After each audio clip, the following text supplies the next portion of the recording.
explorers, welcome back to our channel. I hope you all are doing well. So let us begin with the chapter number 10 of English, and the name of the chapter is The Mouse. Right? So let us begin with the chapter very quickly. Theodoric Waller had been brought up from infancy to middle age by a fond mother who had sheltered him from what she called the coarse realities of life. Right? कि Theodoric Waller जो है वो अपने बचपन से middle age तक एक ऐसी मदर के साथ पला बड़ा है जिन्होंने उसे रहने की जगह दी. Right? From what she called the coarse realities of life. Right? जबकि उन्होंने एक बहुत ही ज़्यादा हार्श रियलिटीज लाइफ की फेस की हैं. When she died she left him alone to face the coarse and real life. और जब वो मरी तो वो उसे अकेला वहीं छोड़कर चली गई ताकि वो दुनिया की मुसीबतें और अपनी रियल लाइफ को फेस कर सके. Right? As he settled himself down in a second-class railway compartment one morning, कि एक सुबह जब उन्होंने अपने आप को एक सेकेंड क्लास रेलवे कंपार्टमेंट में सेटल किया, he was conscious of discomfort, कि वो बहुत ही ज़्यादा कॉन्शियस थे और बहुत ही ज़्यादा अनकम्फर्टेबल फील कर रहे थे. The pony carriage which brought him to the station had not arrived on time. कि जो पोनी कैरेज था जो कि उन्हें स्टेशन तक लेकर आया था वो टाइम पर नहीं आ पाया था. And when it did Theodoric had to harness the pony himself. और जब वो टाइम हुआ तो थियोडोरिक को उस पोनी के हार्नेस को खुद ही वहाँ से चलाकर लाना पड़ा. As the handyman was nowhere to be found. क्योंकि उसका जो हैंडीमैन था, जो उस टोंगा का ड्राइवर था, जो ओनर था, वो कहीं भी नज़र नहीं आ रहा था, उसे नहीं ढूंढ पा रहे थे. He had to grope about the ill-lighted stable which smelled strongly of mice. Right? कि उसको जाना पड़ा about the ill-lighted stable. Right? Which smelled strongly of miles. कि उसको खुद वहाँ से गुजर कर जाना पड़ा जो कि एक इल लाइटेड स्टेबल था, यानी कि वहाँ पर कोई भी लाइट जो है वो नहीं पहुँच रही थी और जहाँ पर चूहों की बहुत स्ट्रॉन्ग स्मेल आ रही थी. दो Theodoric was not actually afraid of mice. He did think Providence ought to have withdrawn the creatures from circulation. पर थियोडोरिक को इतना ज़्यादा डर उन माइस से नहीं लगता था, पर उसने सोचा कि जब उसके पास मौका है तो क्यों ना वो इन क्रिएचर्स को यहाँ से बाहर लेकर खुद ही चला जाए. The train glided out of the station. कि जो ट्रेन है वो स्टेशन से बाहर निकल चुकी थी. Theodoric thought he could still smell the mice and the stable on his clothes. कि थियोडोरिक को अब लग रहा था कि जो माइस की और स्टेबल की वजह स्मेल थी वो अब भी उसके कपड़ों में से आ रही थी. Fortunately the only other occupant of the compartment, a lady of about the same age as himself, seemed asleep and the train was not due to stop till the terminus was reached. Right? कि अब किस्मत से जो only other occupant of the compartment, यानी कि इस पूरे compartment का जो दूसरा ऑक्यूपेंट था वो एक लेडी थी जो बिल्कुल उसकी की एज की थी. सिर्फ वही वहाँ पर जागी हुई थी. राइट? और ट्रेन जो है वो भी नहीं रुकने वाली थी जब तक कि वो टर्मिनस तक ना पहुँच जाए. The carriage was old fashioned sort that held no communication with the corridor. Therefore, no other traveling companions were likely to intrude in Theodoric's semi-privacy. Right? कि जो कैरियज है वो पूरा ओल्ड फैशन था, तो इसीलिए कोई कम्युनिकेशन वहाँ कॉरिडोर में नहीं हो सकती थी और इसीलिए कोई भी नहीं था, कोई अदर ट्रैवलिंग कंपेनियंस यानी कि उसके सफ़र में उसका कोई और साथी नहीं था जो थ्रोडिक्स की सेमी प्राइवेसी को डिस्टर्ब करे. The train had scarcely attained its normal speed when he became aware of a worm, right?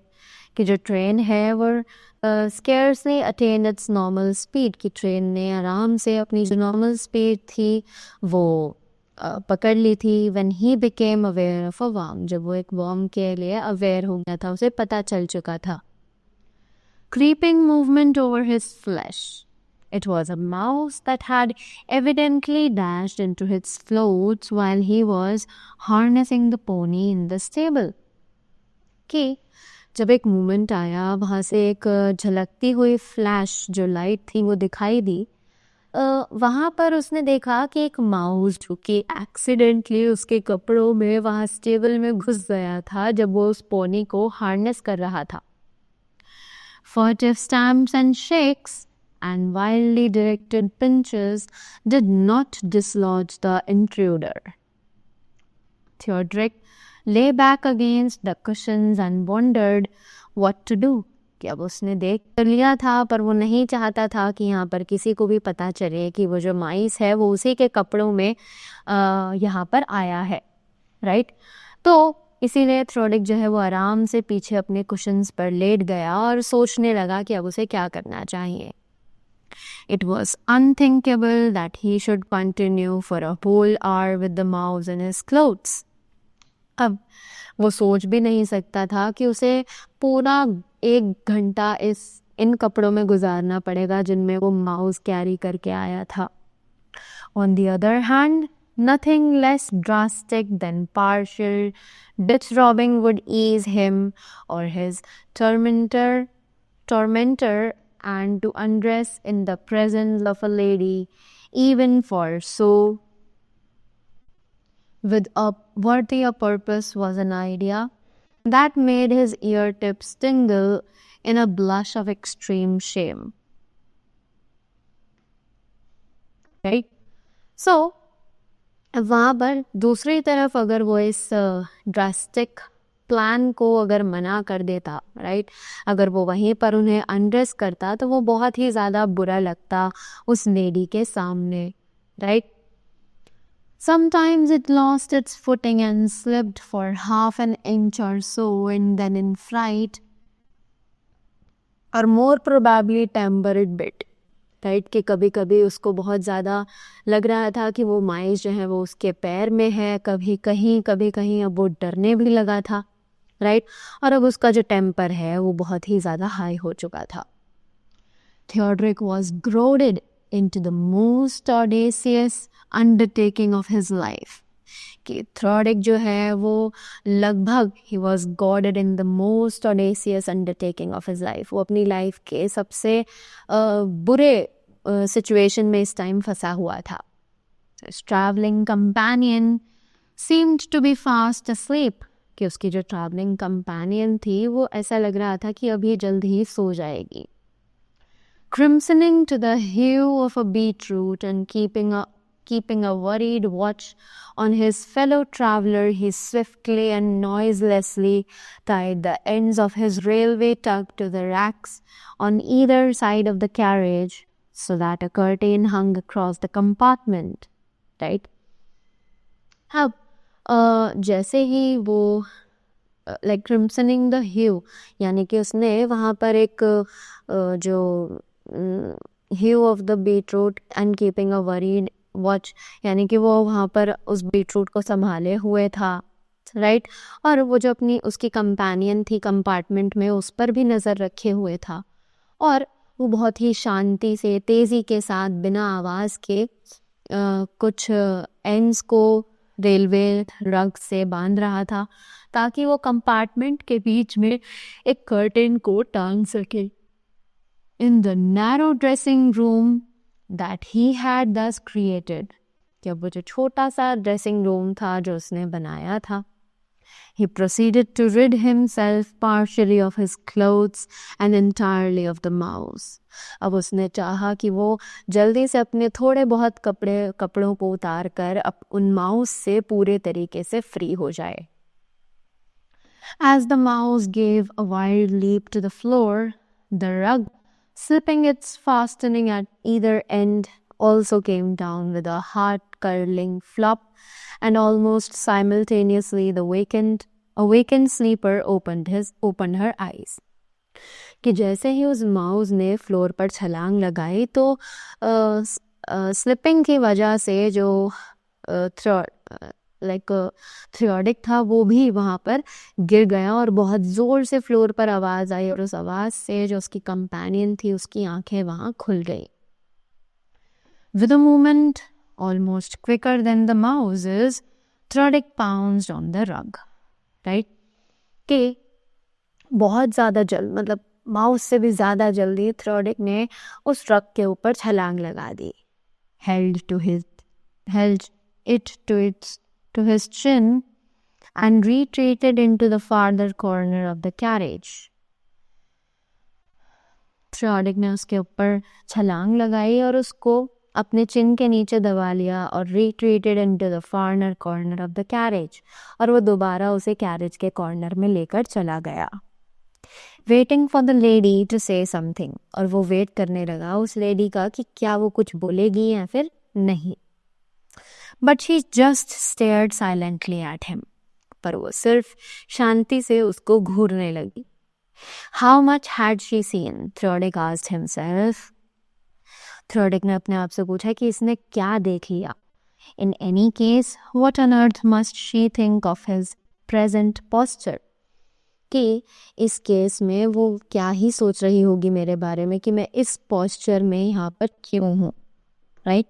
I think I have caught a chill, he ventured desperately.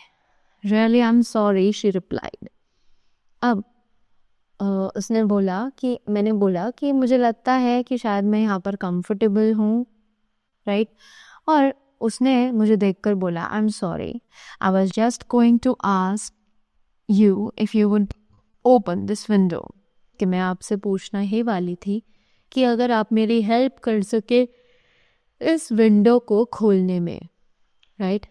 I fancy it's malaria, he added, his teeth chattering slightly, as much from fright as from a desire to support his theory. अब उसने बोला कि ये शायद malaria है और उसने अपने दांतों को ज़ोर से दबाया हुआ था. राइट? और वो बहुत ही ज़्यादा डरा हुआ था और इस विश में भी था कि उसकी ये जो थियोरी है ये शायद उसके रीज़न को सपोर्ट कर जाए. I've got some brandy in my hold all. If you'll kindly reach it down for me, said his companion. अब उस लेडी ने बोला कि मेरे पास मेरे बैग में एक ब्रांडी है, अगर आप मेरी हेल्प करें तो मैं शायद उसे आपके साथ शेयर कर लूँ. No thank you, I never take anything for it, he assured her earnestly.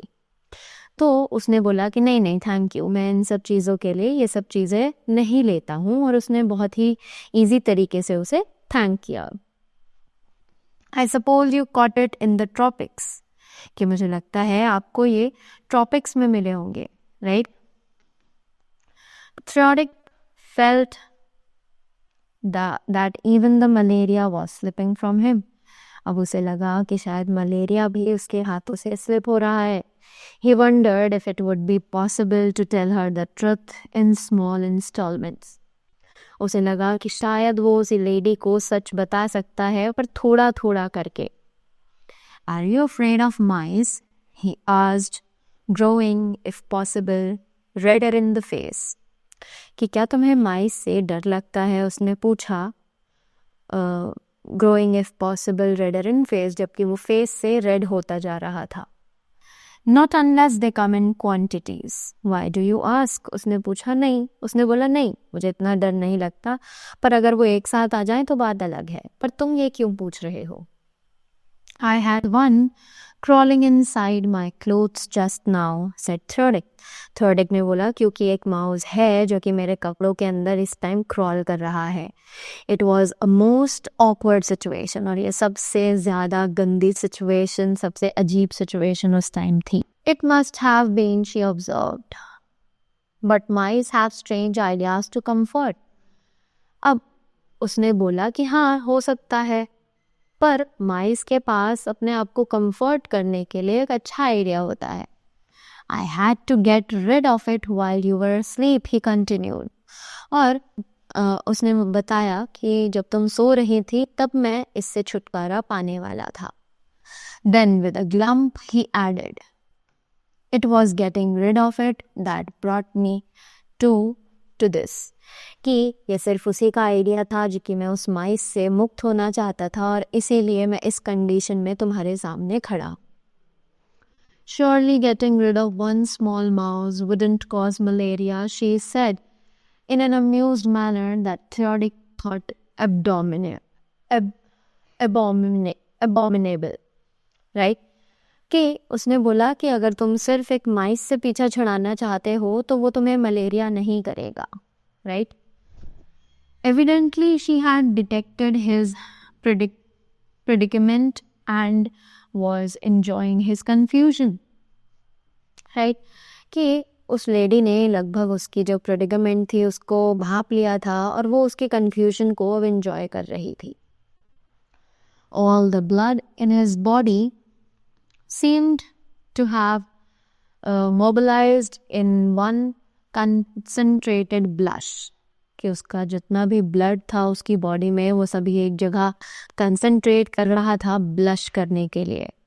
And then as reflection begin to assert itself, sheer terror took the place of humiliation. Right? और जैसे ही रिफ्लेक्शन स्टार्ट हुआ assert होना तो उसके face पर बहुत ज़्यादा टेरर आ गया. With every minute that passed, जैसे जैसे हर मिनट गुजर रहा था, the train was rushing nearer to the crowded terminus. कि ट्रेन जो है वो सीधा crowded terminus की तरफ बढ़ रही थी. He hoped his elbow traveler might relapse into blessed slumber, but that was not be. कि उसे लगा कि अगर वो अपनी elbow हिलाएगा तो शायद वो उस मुश्किल घड़ी से निकल जाए, पर ऐसा कुछ नहीं हुआ. I think we must be getting near now, she presently observed. और उसने ऑब्जर्व किया कि हम और भी ज़्यादा टर्मिनस के पास आते जा रहे हैं. Theodic had already noted with growing terror the stacks of small ugly dwellings that heralded the journey's end. और थ्रोडिक ने अपनी गर्दन हिलाई और उसके चेहरे पर वो डर दिख रहा था कि वो जो उसकी जर्नी है वो ख़त्म होने वाली है. The words acted as a signal. कि उसके जो वर्ड्स थे वो बिल्कुल एक इशारे की तरह काम कर रहे थे. Like 100 beasts breaking cover and dashing madly toward some other heaven of memory of momentary safety, he threw aside his rug and struggled frantically into his disheveled garments. अब उसके बाद उसने तुरंत वहाँ पर जो कवर था उसको तोड़ा और पागलों की तरह उसने अपने सारे कपड़े उतार दिए और अपने उस सिचुएशन को डील करने की कोशिश की. He was conscious of dull suburban stations racing past the window. अब वो उन सब स्टेशन से बहुत ज़्यादा क्यूरियस था जो कि विंडो में से दिखाई दे रहे थे, because the people were staring at him. Of a choking, hammering sensation in his throat and heart, of an icy silence in that corner toward which he dared not look. और वो इतना ज़्यादा डरा हुआ था, उसे इतना अजीब लग रहा था कि वो उन चीज़ों की तरफ देख भी नहीं रहा था. Then as he sank back in his seat, clothed and almost delirious, the train slowed down to a final crawl and the woman spoke. अब जैसे ही वो एक सही सिचुएशन में, एक अच्छी कंडीशन में अपनी सीट पर अपने कपड़े पहनकर वापस बैठा, तब वो जो वुमेन थी उसने उससे बोला. और जो ट्रेन की स्पीड थी वो भी अब स्लो होनी स्टार्ट हो गई थी, because they were about to reach their destination. तब उस वुमेन ने उससे बोला, would you be so kind, she asked, as to get me a porter to put me into a cab? It's a shame to trouble you when you're feeling unwell, but being blind makes one so helpless. उस lady ने उससे कहा कि क्या तुम मुझे मेरी cab तक छोड़ सकते हो इफ़ यू आर कंफर्टेबल। आपकी मैं बहुत आभारी रहूँगी, राइट। मुझे पता है कि आपको मुसीबत में डालना एक बहुत ही ज़्यादा शर्मनाक बात होगी मेरे लिए, बट क्योंकि मैं ब्लाइंड हूँ, मैं देख नहीं सकती, तो ये चीज़ मेरे लिए थोड़ी हेल्पलेस है, राइट। अब नाउ ही रियलाइज कि पूरी सिचुएशन की वजह से कि वो बहुत ही ज़्यादा डर रहा था उस लड़की से कि वो उसे कपड़े चेंज करते हुए ना देख ले, वो उसी की वजह से इतना ज़्यादा प्रॉब्लम झेल रहा था। And at the end he got to know that the girl was actually blind who was his travelling companion, right? So this was an interesting story which was written by Hector Hug Munro, right? So that was all about the chapter. I hope you all are doing well. So that was all from my side. Thank you so much and do have a great day ahead.